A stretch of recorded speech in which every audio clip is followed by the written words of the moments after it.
السلام علیکم ناظرین، آج ہم جانیں گے شیطان کن کاموں سے پریشان اور کمزور ہوتا ہے۔ ایک بار رسول اکرم صلی اللہ علیہ وآلہ وسلم نے شیطان کو دیکھا کہ وہ بہت کمزور اور لاغر نظر آ رہا تھا۔ آپ صلی اللہ علیہ وآلہ وسلم نے پوچھا، تیرا یہ حال کیوں ہو گیا ہے؟ شیطان نے کہا، اے رسول خدا صلی اللہ علیہ وآلہ وسلم، میں آپ کی امت کے ان 6 کاموں کے باعث بہت پریشان ہوں۔ مجھ میں ان کاموں کو دیکھنے کی طاقت نہیں ہے اور ان کا متحمل نہیں ہو سکتا۔ پہلا، جب ایک دوسرے سے ملتے ہیں تو سلام کرتے ہیں۔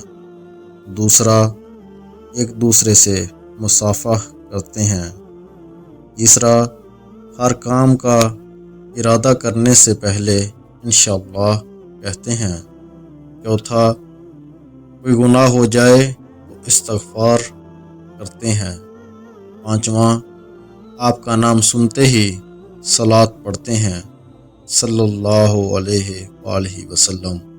چھٹا، ہر کام کے شروع میں بسم اللہ پڑھتے ہیں۔